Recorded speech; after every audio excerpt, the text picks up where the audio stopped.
మోహన్ రెడ్డి గారిని బయట పెట్టడానికి ఉన్న అంశాలను మీరు ఎందుకు అవకాశం ఇస్తున్నారని పాలకపక్షం ఆలోచించాలి. హ్మ్. ఫర్ ఎగ్జాంపుల్ వారు పొగాకు రైతుల సమస్య ఉందని పొగాకు యార్డుకి వచ్చారు. యెస్.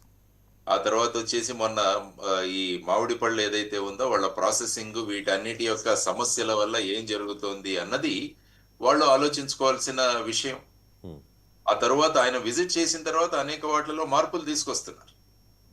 అంటే కేంద్రానికి లెటర్ రాయడం గాని, లేకుంటే ఇందులో ప్రొక్యూర్‌మెంట్ ప్రైస్‌లో మార్పు తీసుకురావడం గాని, ఇవన్నీ కూడా తీసుకొస్తారు. యెస్. ఎందుకంటే ఈ సమస్య ఉందని తెలుసు మనకి. ఈ సమస్య ఉందని తెలుసు. మామిడి రైతులు సమస్యలు ఎదుర్కొంటున్నారు. పొగాకు రైతులు సమస్యలు ఎదుర్కొంటున్నారు. కాబట్టి పాలక పక్షం యొక్క ప్రధానమైన పాత్ర ఏంటంటే, ఇటువంటి సమస్యలొచ్చినప్పుడు వెంటనే స్పందించడం.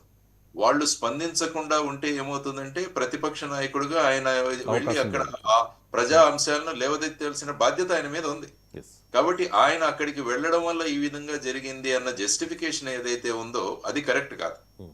అందువల్ల పాలక పక్షం ఎప్పుడు కూడా కూటమి ప్రభుత్వం ఏదైతే ఉందో వాళ్ళు ప్రజల యొక్క సమస్యలు ఏంటో ఇమీడియట్ గా తెలుసుకొని దానికి ఏం చేయాలి మనం అన్నది